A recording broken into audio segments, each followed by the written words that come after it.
All right. Just Well, all right then. One second. No? Sorry.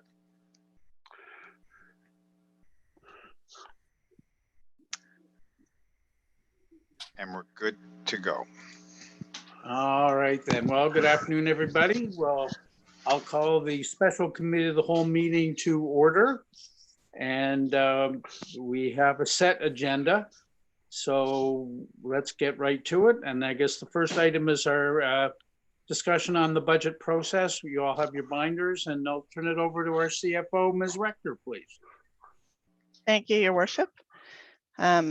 First, we're just going to outline what's in the binder, the information that's contained within the binder. I'm just going to walk through in keeping with what we've done in the past. Actual presentations on the budget for the general rate will probably happen next week. And so this binder is for the general rate only. Still outstanding, that hasn't been brought forward to council yet, is the community support area rate. So we do anticipate bringing this rate forward to council for consideration soon.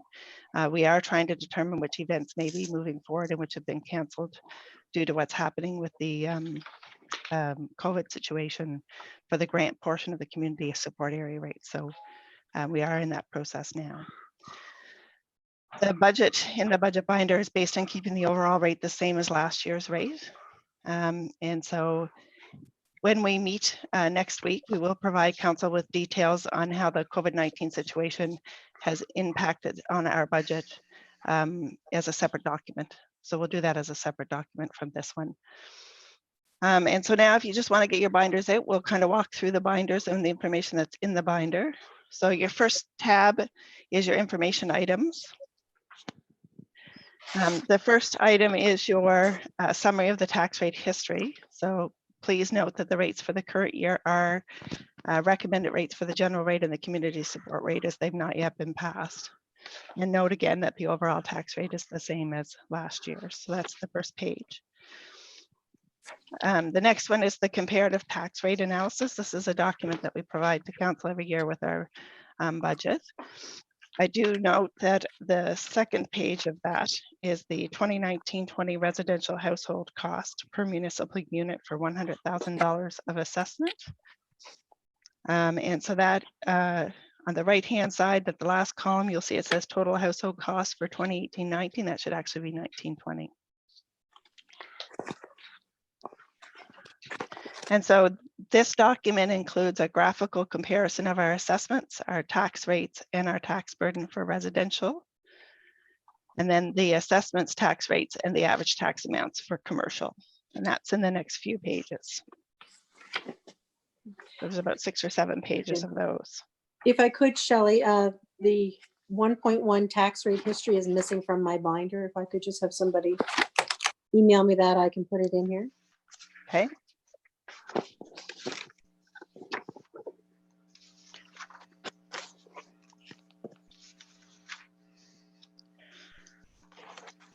So the next page is the assessment comparison. And that shows the residential, commercial, and resource from 1920 to 2021. And the next page is the town of Amherst general operating budget, the revenue that's generated by 1 cent worth of tax revenue. And that's done based on the combined rates and then broken down into residential and commercial.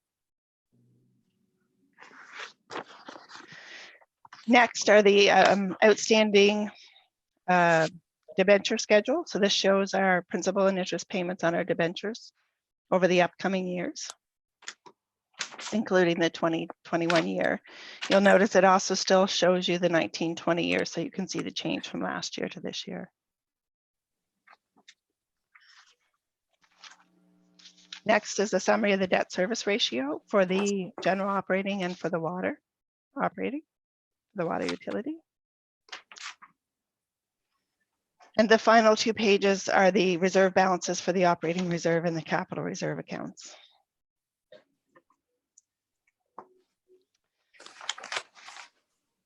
Next, we have the general overall budget tab. So this summarizes the budget for all departments in the general rate.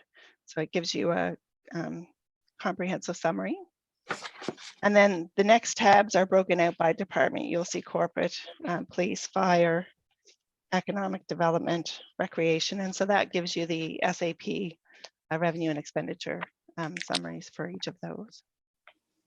I did want to note that we have rolled the parks and stadium operations and the community well-being in under the recreation tab for ease of comparison to last year's numbers. And I also want to note that the 2019-20 actuals are not yet complete figures. As we talked last year, we did a third quarter forecast this year to give you a sense of where we expect it to be. But there are a number of year-end adjusting entries that have not been completed. So these numbers that are on here for the actuals for the 19-20 year are not finalized.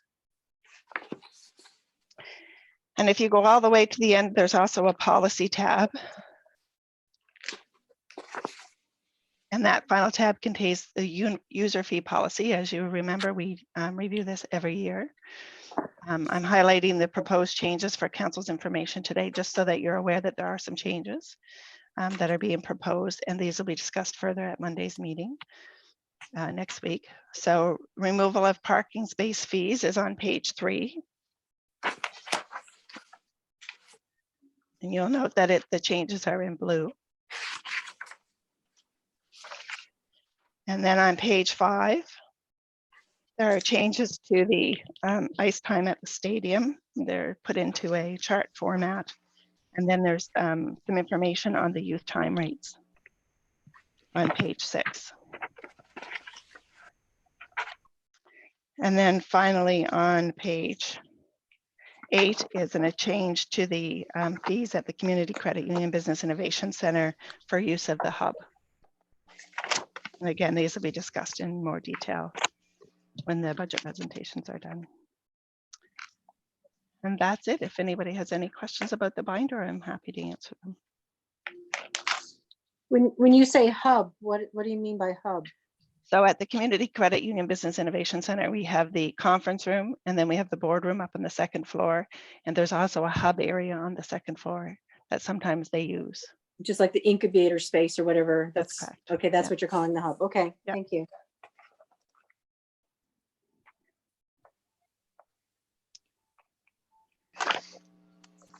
Any other questions for Shelley? No? All right, well, thank you very much.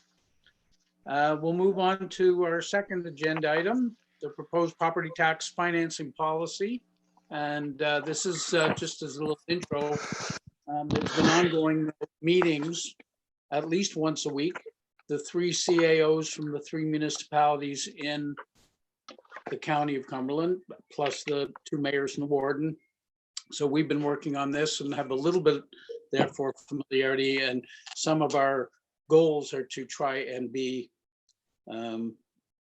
as common as we can be so that the people in our whole region get the same sort of a arrangement or availability. So I'll, with that little intro, I'll pass it over to Mr. Harrett to take us through it. Thank you, Your Worship. Can everyone see the presentation on the screen? Yes. Greg must have muted me. Hello. Yep, we can hear you, Daryl. Good. Shelley, the first page of the budget, I don't have that page. Yeah, that's the same as me, Daryl. The tax rate history? No. Yeah. Okay, we will make sure that you guys get a copy of that. Okay, Mr. Harrett, you can go now. Yeah, I must be missing from me too, Shelley. Maybe what we'll do is we'll just make enough, we'll make a copy for everybody so that everybody gets it, make sure everybody has it. Yep. Okay, thank you, Your Worship. The only other thing I think to say with respect to the budget is just to reiterate what Shelley has already said, and that's that we plan to start budget presentations on Monday with some departmental presentations, and then we'll work the process from there. I think that this year with the challenges we have with COVID-19 in terms of logistics and some urgency around getting the budget in place and some of the tax billing things that we're working through in cash flow, that there's some urgency to that. And so we'll be trying to streamline the process as much as we can without compromising the ability for council to ask questions and make suggestions and make amendments and that sort of thing. So we will be looking to streamline it as much as we can. So thank you, Your Worship, and just kind of want to summarize what you've said, and that's that in our local region, we've been meeting and trying to with respect to this policy, bring some measure of consistency to the region. I know it's also a goal of the AMA and the NSFM to have some measure of consistency across the province in the application of this policy, and if in fact it's adopted. And so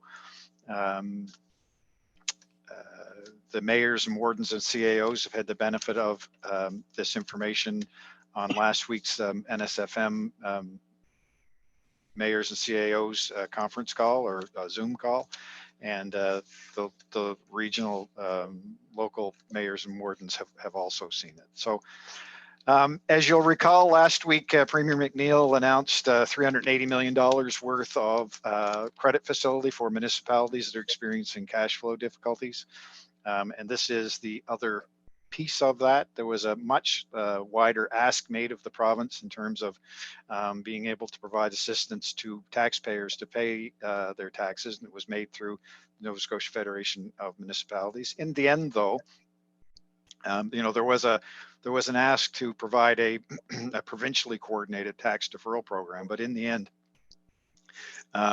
what happened was the province provided the credit facility and left it to municipalities to design their own program that provided financing for property taxes. And so that's the nature of the presentation, and that's the nature of the recommended policy. So AMA and NSFM have been working on this property tax financing program and model policy for a few weeks. It's important to point out that this is about tax financing. It's essentially about spreading the payment of taxes for qualifying residential and commercial property taxpayers over 24 months. It's not tax forgiveness. It is financing. It's also important to say, and I think at every opportunity to respectfully say, that those who can pay their taxes without benefit of this program and on time, we're asking you to do so. It takes about $18 million to run the town of Amherst on an annual basis, and so on an average, that's about $1.5 million a month. And it's important that that we get that cash flow to be able to continue to provide the services that our residents and our customers rely on, whether that be fire or police or public works, recreation, you name it. So the policy is meant to be targeted. It's not meant to be the end all be all for everyone. It's meant to be targeted to those individuals, residential and commercial taxpayers who have been significantly impacted by COVID-19. It's a model policy for municipalities in Nova Scotia, and so any municipality, any town, county, or regional municipality that determines that they want to take part will have to go through a process, just like we're beginning today, to pass a policy. It's not mandatory, but the more consistency across the province, the better, obviously. In summary, taxpayers, it is proposed that taxpayers would be able to take their interim and final bills and finance those over 24 months, essentially in equal payments.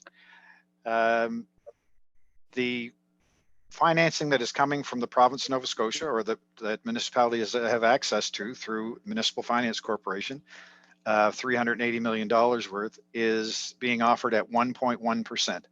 That is extremely inexpensive financing. For example, the line of credit financing that we've been able to negotiate with the Royal Bank of Canada is 2.2%.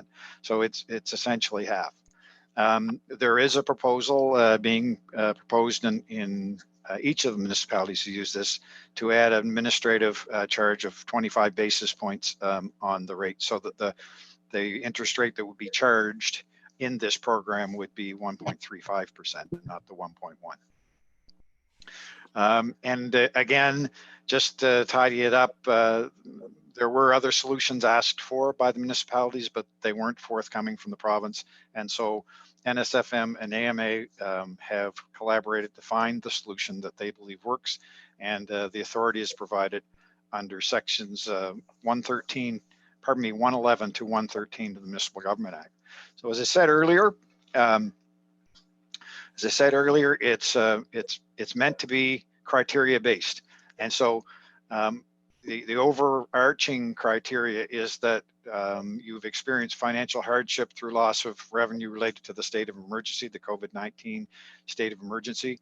If individuals are availing themselves of this program, the proposal is that they be required to provide proof of access to a provincial or a federal program. The ones that come immediately to mind is proof that you've been in receipt of the CERB benefit, or that you've have a record of employment for perhaps that shows that you've been laid off from your job due to the state of emergency. On the commercial side, we don't have all of the details worked out on the type of documentation that would be required, but I think essentially it would be some sort of reporting of sales for a comparable period, whether that be last year or the last few months, just to establish that there has been some financial impact. Greg, One of the other, go ahead. I was just going to say, so are those criteria going to be provincially given, or those are up to the individual municipalities to decide what the criteria is going to be? Okay, good question. Thank you. All of this is up to each individual municipality to determine. We're hoping for a measure of consistency across the province, and I'll get to some of the reasons why after a bit. But every municipality has access to this model policy, and so there is a high degree of consistency talking specifically about those criteria, and there's further criteria we'll get into here in a second that we're hoping for some consistency in as well, but there is the opportunity to tailor it locally for sure. That's okay. For sure. Councillor Byrne, you have your hand up. Yeah, I just had a couple of observations here, and I know you're not only halfway through it yet, but having read it all, I'll jump ahead. These applications, are they subject to confidentiality and the Privacy Act? There's no mention in any of the documentation that they are.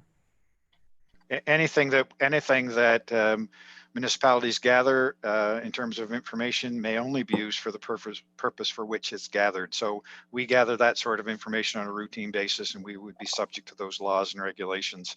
Yeah, well, sure. I guess it's not a routine that you ask somebody for their copy of their financial statement to show their losses. Just somebody should challenge it under the Privacy Act. I just want to make sure that we declare it in the application. So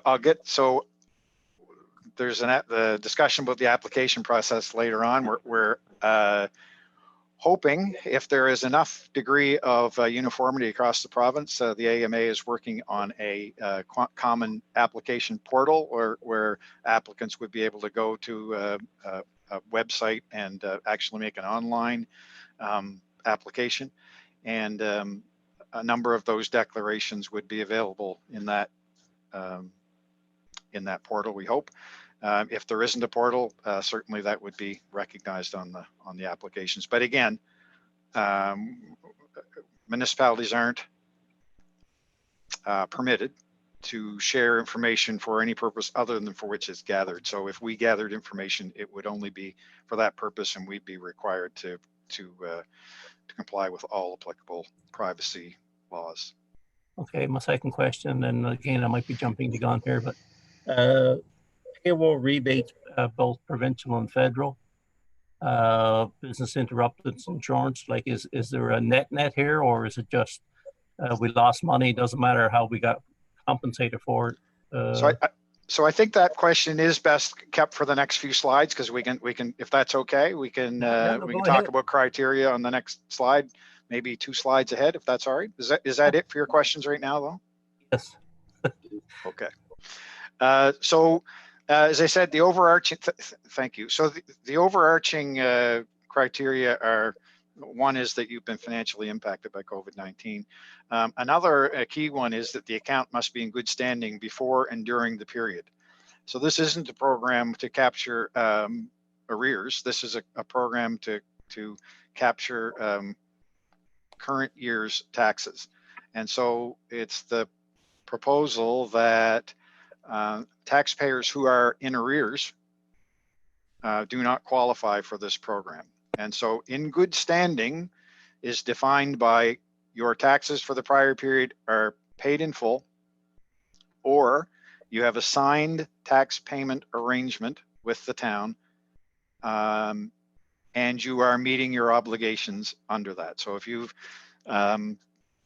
signed a tax payment arrangement with us and you're meeting all your obligations, you're making your payments, then we would consider you to be in good standing. But if you have a tax payment arrangement and you pay us every once in a while, or you've missed the last 2 or 3, or then you're not in good standing. So those are the overarching criteria. Any questions on that before I keep going? So essentially 2 main components, and that's residential properties and commercial properties. And we'll talk about the model policy here in a bit. Model policy is quite a few more options than are in what's being suggested, at least for Amherst. On the residential side, owner of a residential property that is the owner's primary residence, or the owner of a residential property where the owner was registered with Tourism Nova Scotia. So that's meant to capture bed and breakfasts, that sort of thing. There is an exclusion recommended for vacant land. So we are recommending that vacant land residentially assessed not be included. In the model policy, one of the options is to also have an inclusion for landlords, essentially rented premises. And for simplicity's sake, that's not being recommended, and we can have a discussion about the merits of it being in or out later on. There are a number of provincial and federal benefit programs already targeted to that sector. And so in terms of simplicity, because one of the overriding principles here is that this must be a simple program, for simplicity, we are suggesting that it stay at the owner-occupied principal residence and tourism facilities on a residential basis. Any questions about that? Good. So commercial is a little bit more of a little bit more complicated. There are a number in the model policy. There are a number of items that are included that we've kind of stripped out in terms of recommending that to this council, and I'll talk about that in a second. There's an overarching criteria that suggests that any property which can show that the owner can show that they've been financially impacted by COVID-19, as long as the assessment is $2 million or under, they're going to qualify. There are a number of other without limitation qualifications. In other words, it doesn't matter what your assessment is, that could be included for hairdressing shops and tattoo parlors and a number of other concerns. The fact of the matter is that in Amherst, none of those facilities are assessed above $2 million. So they don't need to be specifically included because the $2 million assessment threshold captures them. The exception, we believe, to that is the hospitality industry. And so if you have a hotel that is assessed over $2 million, there needs to be a specific criteria to allow them to qualify. And so as suggested and as proposed on the commercial side, any commercial taxpayer who has been impacted by COVID-19, who has an assessment at or under $2 million, or is a property owned by a tourism operator registered by the Tourist Accommodation Registration Act would qualify. The policy itself, or the model policy itself, sets out a number of other inclusions, like I said, car dealers and that sort of thing. And at this point in time in Amherst, those aren't necessary because the $2 million assessment threshold captures them. Ooh. Any questions on that before I move on?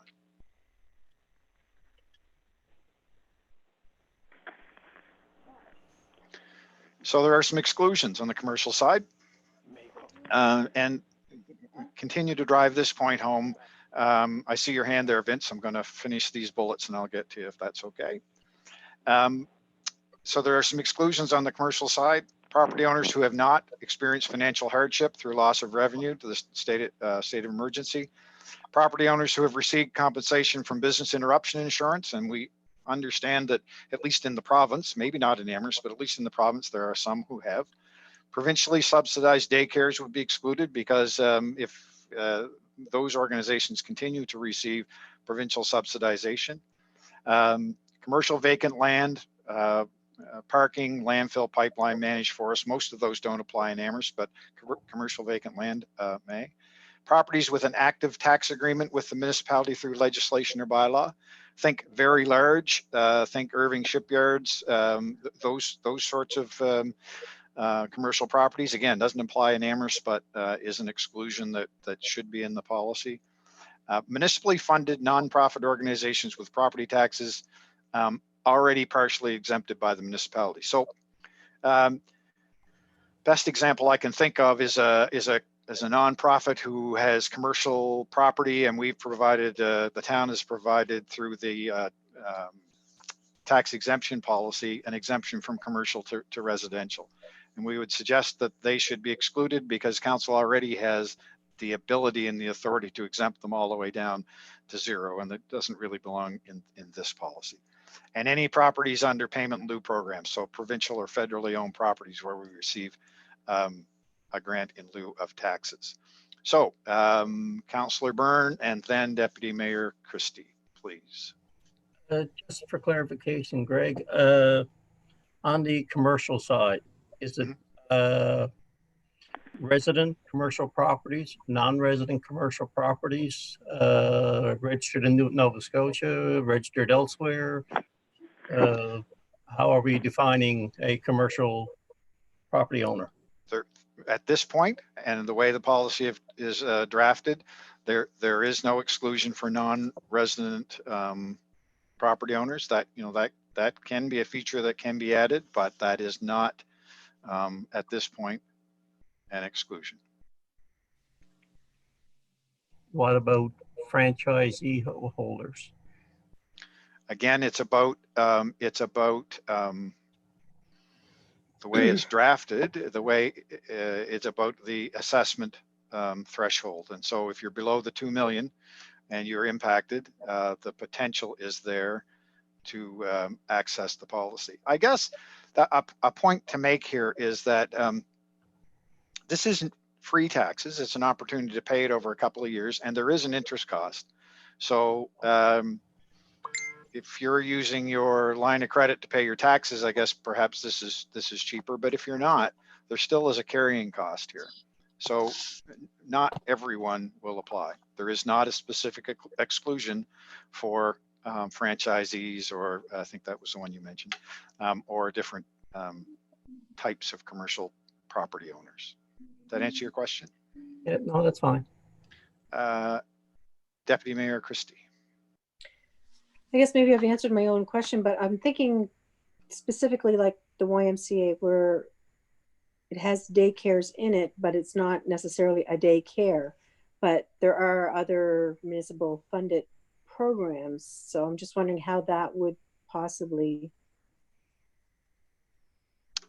I believe, and I could be wrong, that they are exempted. I don't believe that we're in a net sense collecting property taxes from the Yeah, just Cumberland they came to YMCA. mind. I'm just thinking of places that may have a daycare included, but aren't necessarily a daycare. So anyway, and I'm not sure if that would be anything other than the Y within the town of Amherst, but it just was a question. I think there's few enough of those occurrences in town that we could ferret them out and come up with a solution, but I don't think it's a big issue. Okay. Not to say we shouldn't deal with it, just I think it's one that we can work out in an hour or two. So Okay, not a problem. Greg, Terry? yeah, just I don't know if I'm in the right spot. Say like Margolians, Donnie Cormier owns the building. Would they be able to apply? The people that work there have the stores?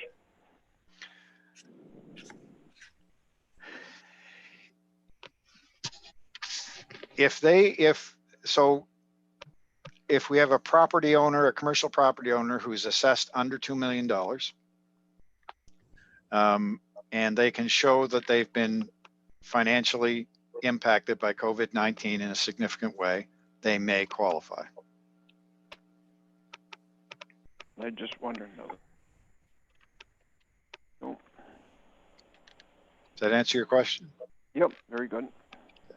Just following up on Deputy Mayor's question there, Maggie's place, where would that fall in this? Or that building, I guess, not necessarily. I'm not sure how it's assessed, Councillor Yeah, Byrne, I'm to not be either. right off the Just came to mind. It would depend on whether they're getting a property tax exemption from us on the tax exemption policy that we have in place. And if they are, they wouldn't qualify. I'm not sure that they own the building. Do they own the building? I have no idea who owns Right. that current. And so there will be a number of those specific circumstances where it just is what it is according to the facts. So. Deputy Mayor, is your hand still up there? Or? No, Okay. I didn't remove it. Sorry. Okay. No problem. Anybody else?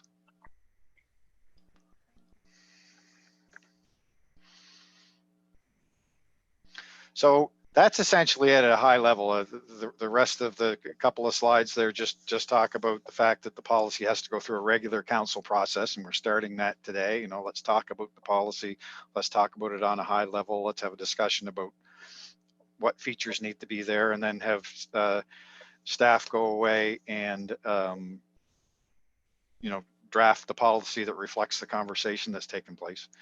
And can tell you that AMA and the CBRM are collaborating on a common intake process, and we're hoping to have an online portal that will allow people to sign in and apply.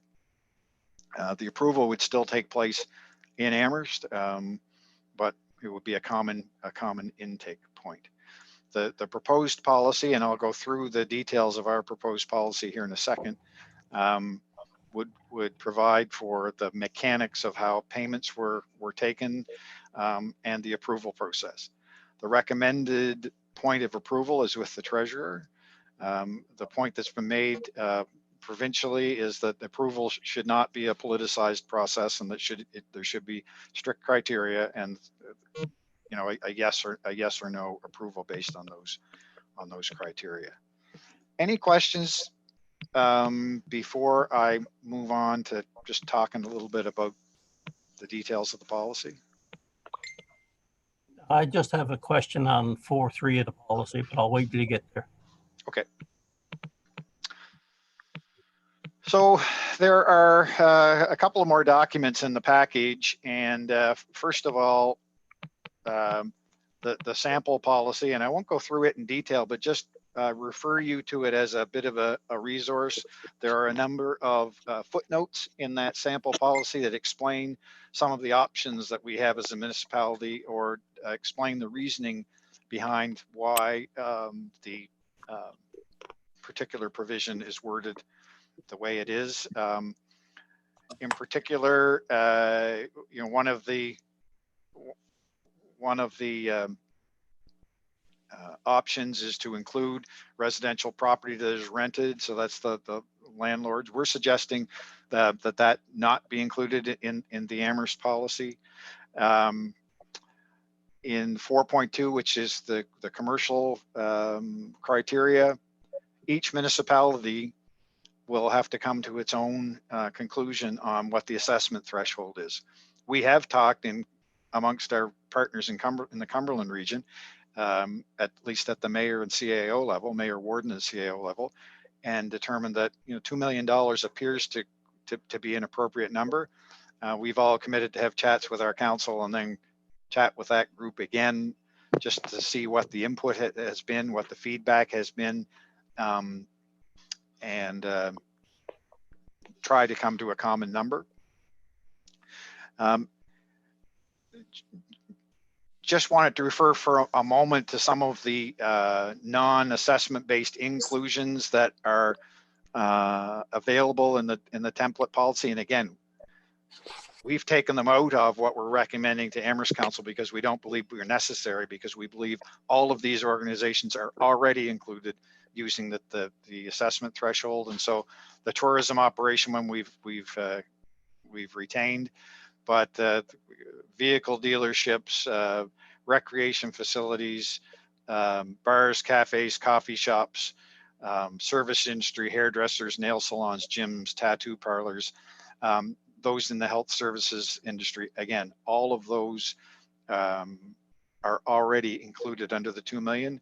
The reason these are here in the model policy, essentially it's in the HRM sense, where you might have a car dealership and you would want to include them because they've been impacted, but they would be well over the amount of the assessment threshold. That's just an example, and that's why those are included there. So I'll just leave the rest of that sample policy for your reading and for your reference, and happy to answer any questions you might have. And then I'll talk about the policy that we're recommending for the town of Amherst. Councillor Byrne, do you want to hold your question until we get to the recommended policy, or did you want to ask it now? Can't hear you, Councillor. No, I'll just wait till you get the recommended policy. And okay, very good. That is coming today, is it? We're going to do it right next. Okay. So this is the recommended wording of the policy based on the presentation that I've given you and based on some conversations we've had. Obviously, we've made the revisions to Amherstize it, if you will, to include Amherst instead of the municipality and the town and that sort of thing.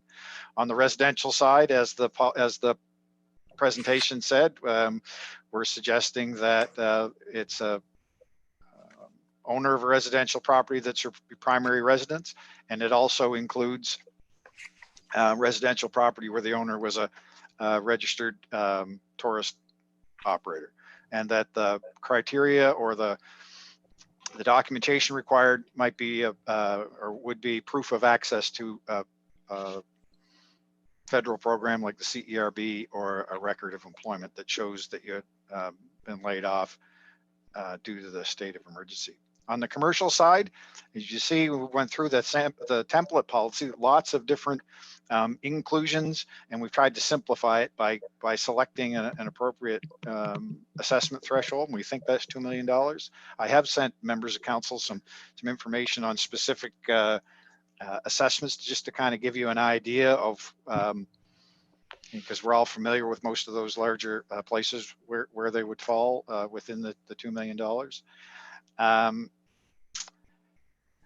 And again, a specific inclusion on the commercial side for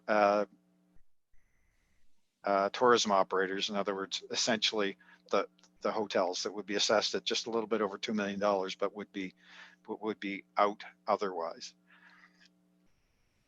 A number of exclusions, and I've talked about the exclusions in the slides. I won't repeat that. The general requirements of the policy.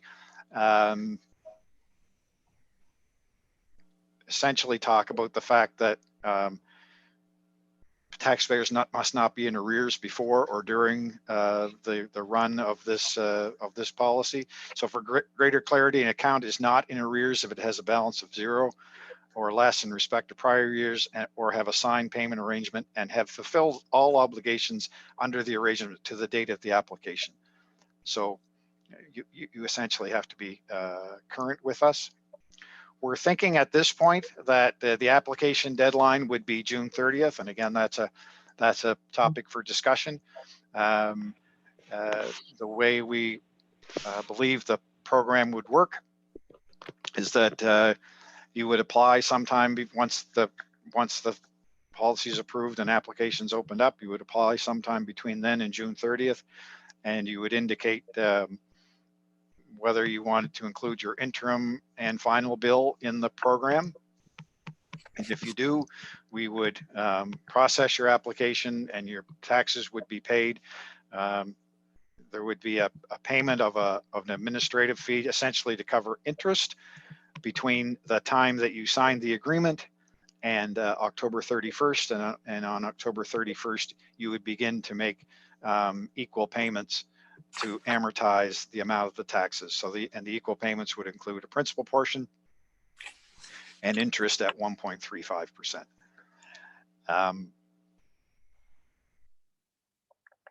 And again, talking about the approval process, the treasurer or his or her delegate would approve qualifying applicants. Payments under the program must retain a good standing with the town throughout the duration, and some other details there about how payments would be made. It's an important point that to make, that the lien that the town has on properties through the tax sale process would continue to exist. And entry into this program would mean that you weren't in arrears, but if you weren't able to keep up your commitment under this program and defaulted and were removed from the program, your account would be in arrears and you would no longer have access to the 1.35% interest rate, but rather you would be charged the 12%, the 1% per month interest rate that we charge on regular arrears of taxes. And all bets would be off in terms of your account not being in arrears and being subject to tax sale and the other collection tools that we might have. I don't think I have anything else to add in terms of an overview or a summary. Happy to, I see a number of questions there, and I'll get to you in just a second. Hoping today that we might have a discussion at a high level about the criteria and about the threshold, and get some direction for staff, and whether, quite frankly, whether council is interested in this, and have some direction to go away and make some revisions, or to do a final draft of the policy for council's consideration. I think we would want to have it, if council is interested in this, we want to have it in place as soon as we could. The idea here is that when the NSFM put the call out to determine how much of a cash flow challenge that all municipalities in Nova Scotia had, most of the municipalities responded with a number based on the broad parameters and assumptions that NSFM and AMA provided. And our number is that we estimated was close enough to $5 million to be $5 million, 4.9 million and change. And so we would use some of that financing to finance the receivables that existed through this program. So I'm not sure what order the hands went up in, but I see them as Byrne, Jones, and Christie, and so I'll go in that order. And I'm in there, Greg. Okay. Why don't we let Councillor Reinders go first, because I don't see his hand, and then I won't lose sight of it. So go ahead, Terry. Yeah, it won't take long. If we do pass this, somehow we have to buy a piece in the Herald, so a lot of people don't have computers in town, the older people and stuff that own homes. And the second question is, how do you feel that you've been, what other towns and counties are doing? Are they in favor, do you think, or what? That's my question. So I think, so the first one is about communications, and we'll go far and wide to communicate this. I'm not quite sure what the channels will be, but we'll certainly make sure that, we'll certainly make sure that everybody knows about it. Yep. Thank you. The second one is about what do other municipalities think, and I think most are seriously considering this, and I think most will take advantage of it. I think there will be some that won't. I think HRM might do something different, but I think by and large, most municipalities are taking a favorable look at that. It's early. Look at this. It's early days. Conversations I've had with CAOs in Bridgewater and New Glasgow and Truro and Yarmouth. I can tell you that all of those councils are taking a serious look at this, and I believe that most will participate. I think. Thank you. Welcome. Councillor Byrne, and then Councillor Jones. Okay, I have a couple of questions, I guess, and I'm just being nitpicky as the banker. 4.22 says the owner of a taxable commercial property who has experienced financial hardship through loss of revenue. I'm not a big player in loss of revenue because we can't define revenue. A lot of these companies are available or eligible for the payroll rebate. There's the commercial rent rebate program on the federal side. So if we're just going to use a loss of revenue and they can count all that as other income and they can still make a profit, it kind of leaves it open to a little bit of abuse. So my thoughts. So that's a great question. And it's one that was considered in all of the lead up through this. As you know, I was involved in the drafting of a lot of this and a lot of the discussion. And so at the end of the day, there will be people or companies or property taxpayers who will access this that maybe if we had a strict gatekeeper here, they might not get in. And I guess the credo is don't let perfection stand in the way of doing something good. So we've tried to keep it simple, and we're trying to put some faith in people to deal with us in good faith. So we considered some of access to some of those federal programs as the criteria.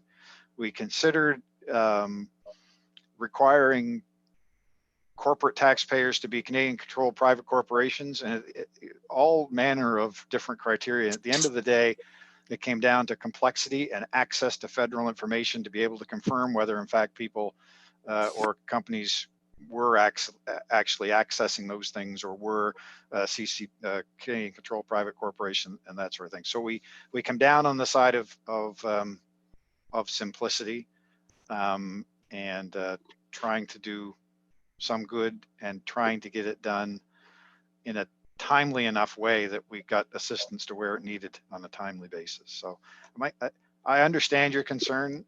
I don't think we have the ability to, on a timely basis, nail it down so that there are no risks.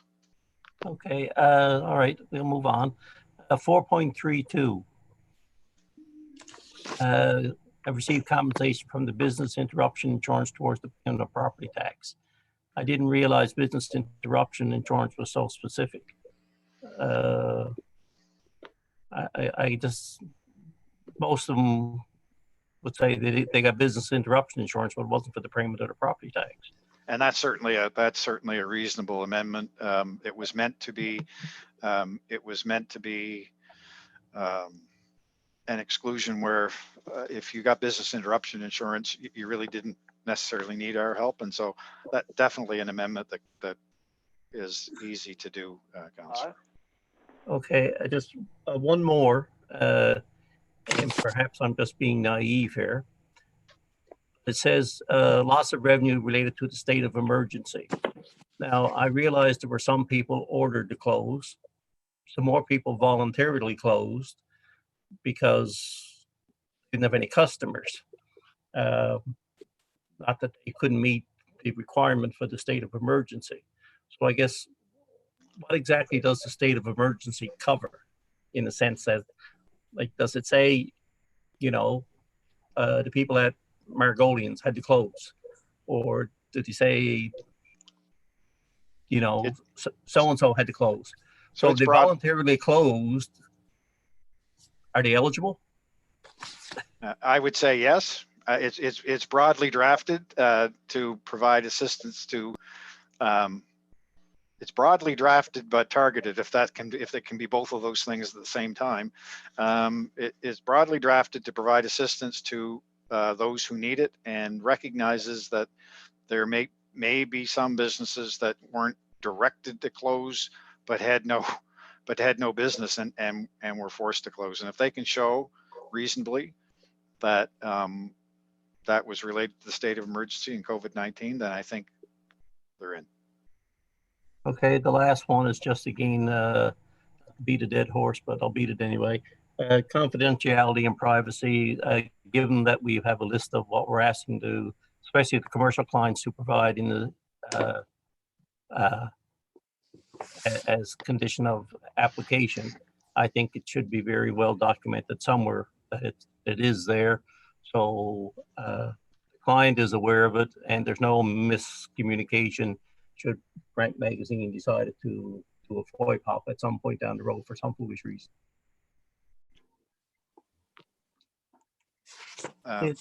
Fair enough. We'll get some advice at the provincial level on that, whether it's advisable to be in the whether it's required to have it in the policy when it already exists in legislation. I can tell you that the policy as drafted was reviewed by the AMA's lawyer, who happens to be Charles Thompson at Birchall McDougall in Truro. We can't rely on his legal advice because we don't have a solicitor-client relationship with him, but I can say that it has been solicitor reviewed, and so those sorts of concerns would have been vetted, but I can certainly ask the question. Okay, that keeps me happy. Councillor Jones.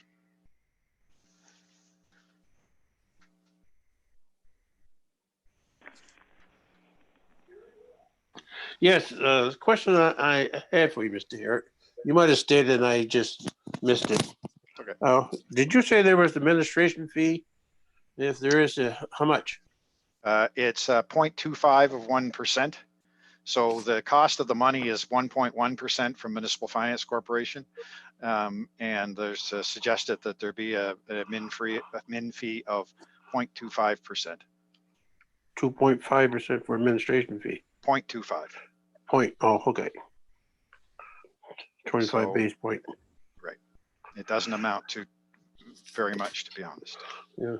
Okay, thank you. You're welcome. Deputy Mayor. Okay, going through this, I think it's a great policy, and I really think it's something we should get on board with, because there are many businesses that have had financial hardship and could benefit from this. And the interest rate is so good that it does show that we're trying to help out our businesses, and it's much less than their line of credits could be, and it's much less than our line of credit would have been had we relied just on what we had made application through to the bank. But I do understand Councillor Burns' point of revenue, because it could be gross revenue, net revenue. It might just simply be a sales. It would just be, or sales down. That simplifies things in a lot of ways and takes out some of that gray area. And I know some of the federal programs that businesses are doing are based on sales only, because revenue became such a subjective number in different ways. The other point I had was Agreed. So that might be a very simple injection into this, or because you can't change sales, and revenue is very subjective that way. Agreed. The other thing I had on page 11, and it could be just me reading it or not understanding it, but on page 11, 5.1.4, the interest rate of the rate of interest for the program will be 1.3% per year with a sub section 10. So the note for 10 at the bottom says, this rate of 1.1% is the municipal finance corp interest rate and is specific to this program alone. I was just wondering if it should not read 1.35 as well. I know the 1.1 is the program, but you don't want to make a note that it's only 1.1 and 1.35 somewhere else. I'm just wondering. So fair enough. Those footnotes are meant to be referenced, and they wouldn't be in the final policy that would be enacted by council. They're just there for information and understanding. Okay. So, all right. So I think it's enough. a great thing. It's just a couple little wordsmithing, and I would be one to, kind of get on board of changing that word of revenue to sales if that helps some of that gray area.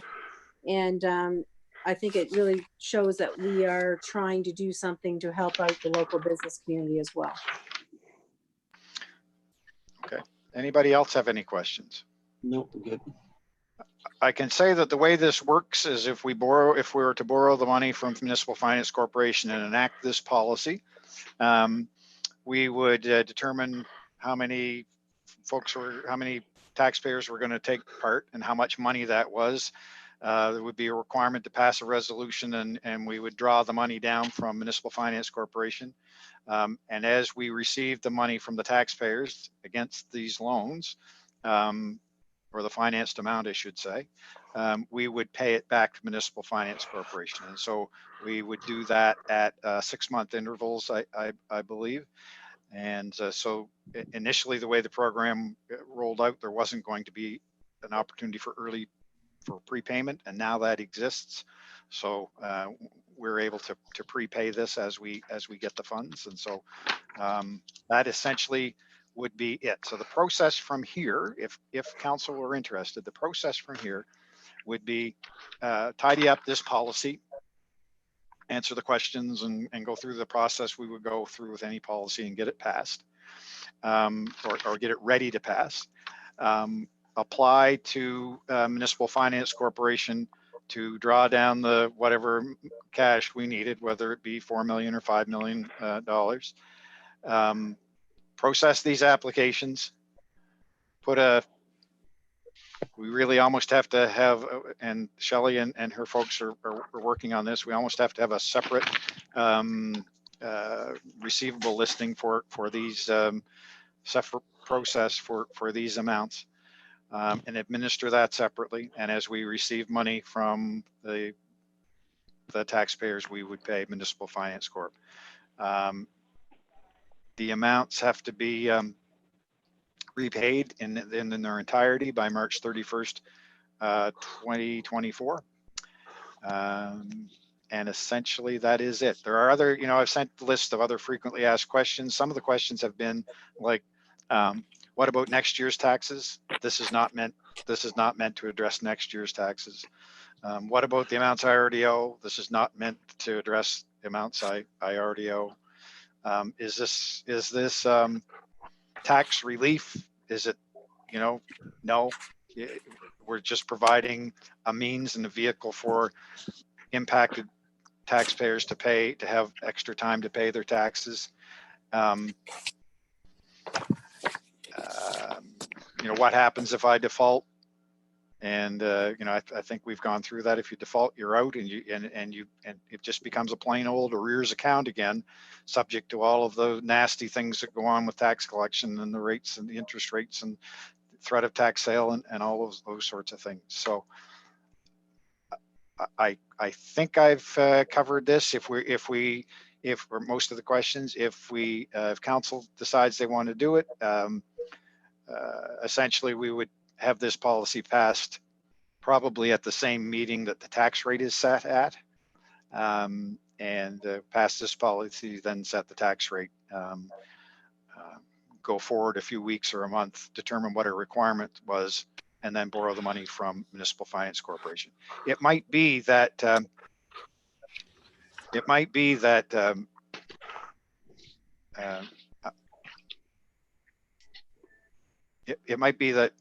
we have to use our own line of credit for a month or 3 weeks or 6 weeks between the time we process these applications and we get the drawdown from Municipal Finance Corporation, but it would be a small amount of financing and certainly within our capability. So happy to answer any other questions.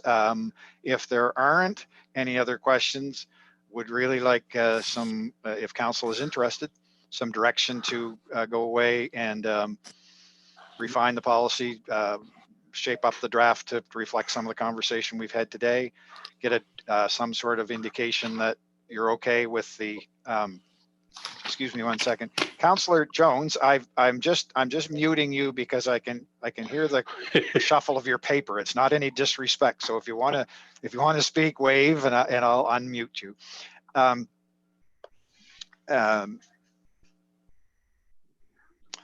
Get some sort of direction on thresholds and inclusions and criteria, if that's possible today, or maybe council wants to have another meeting to talk about that stuff, but it'd be great if we got some direction today. If May, so may I make a suggestion? For meeting, your worship. Deputy Mayor has already voiced some positive opinion on this. I certainly echo that. I mean, this is what we've been working on with Oxford and the municipality of Cumberland. So I think two of us have already said we support it. So would others like to make a comment, positive or otherwise? I think we I move just have fast because time. I just have an inquiry there of Mr. Harrod. Sure thing. As the mayor had just indicated, you've been working on this with the municipality in Oxford. Mm-hmm. All of you will be passing a 99% same policy. We hope to have 100% same policy, to be quite honest with you. That's what we hope to have. Well, it's just I know some of them have different commercial customers. That's all. Yep. As you can imagine. Go ahead, Greg. As you can imagine, the thresholds, trying to establish a threshold across the province was really difficult. I think it's easier in a region. And so I think we'll be able to do it. Sorry, okay. Councillor Reinders. No problem. Yeah, I think it's great. I think we should get moving fast because here we are May 7th already. We want it in place by June 30th. Time goes so fast. So I think you go ahead and make up the whatever it is together and have a special meeting or something. Get her going. I think it's good for the people. Great. Thank you, Councillor Reinders. Councillor Jones? Am I muted? You're good to go. Yeah, I go along with Councillor Reinders. I think this is the staff did a lot of work on this. This sounds good. The interest rate is good at it, and there'll be one less worry that the taxpayers have. So I think we should go ahead with it as soon as possible. Thank you. Councillor McKenzie. Yeah, no, like I say, yeah, no, everything looks good to me. I'm good to go with it also. All right. Well, I think Mr. Harrod, you and Ms. Rector and Sarah, you obviously have direction, I think. We're in the committee of the whole. It'd be great to get a motion of that to that effect, Your Worship. All right, then I'll ask someone to make a motion. I'll make the motion, Your Worship. I was going to call you Your Honor. I make the motion that we direct staff to pursue this further. Come back to us by our next meeting. Is that too soon? How soon are we looking for a timeline? You're asking me? Yes. I think there's some urgency to this, and so I think we go away and you know, what's left is based on this motion. Mayor Cogan and I would have a conversation with our regional partners just to make sure that we seem to be consistent. They're having the same sorts of conversations this week, and that is and then you know, as soon as we can possibly get back, you know, maybe even next week. Monday meeting would be too early? I think Monday's too early. I think we would I think the very best is to say leave it to us to arrange a special meeting when we've achieved all of that, and I don't think that's going to take very long. Okay, so my amended motion is that we direct staff to go ahead and speak with the other municipal units and come back within a short timeline of no more than 15 days to schedule another special meeting for final review. Thank you. Will someone care to? Oh, I'll Mr. Harris? second it. Just had a thought, sorry. Committee All of the right, go whole, ahead. regular committee of the whole is May, what's Okay. the date, Kim? 19th. 18th? So if you want to 19th, set, the that Tues- might be a good milestone, and if we were ready before that, we could come back before that. Okay, that's fine by me. We can just make Okay. it no more than, or come back no later than May 19th. It's great. I'll And second the Councilor motion. Reinders, you seconded that? Yes, I did. You did. Thank you, Councilor Reinders. All right. Are there any other questions or further discussion on the motion? Just on the Then I money, will do you have to, Worship? Do we have to Do have we- the money on the amount now, Greg, or can you wait? Well, I think we were talking about thresholds of $2 million, and the amount discussed was 4.9 million accessible to the I town of was- Amherst. Yeah, I don't know where the 5.2 come in. I had that marked down. I don't know where that come in. So I can clarify that. Okay, I can clarify that. Mr. Harris. So there's a couple of different amounts. There's a threshold amount of $2 million for commercial properties, and it seems to be, there was consensus on that, I think. That's what I sensed from the conversation. Yes. The $5 million that I referred to was the estimate that we provided to AMA and NSFM of the amount that we might require under this program. And so it might be that we need $5 million from the Municipal Finance Corporation to administer this program. We won't know until we get the applications. That's where the 5 million came from. There would be a separate motion required of council to actually borrow that money. Okay. Yep, thank you. Okay. All right. Anything further on the motion? No. And as per our methodology, I'll seek nay votes, please. Hearing none, passes unanimously. Thank you very much. Anything more, Mr. Harriet? Thank you, Your Worship. I don't have anything further. All right, then. Well, that brings us to the end of our agenda. Might I seek a motion to adjourn? So You moved. want the meeting to go on? Councilor Byrne, motion to adjourn, was that what I Yes. heard? Yes. Anyone, and a seconder, please. Me, Terry. Councilor Reinders, thank you very much. All right, then. Thank you for your participation, and the meeting is adjourned. Thank you. Have a good Yeah. day. Take care. See you guys there. Bye. Thank you. Bye.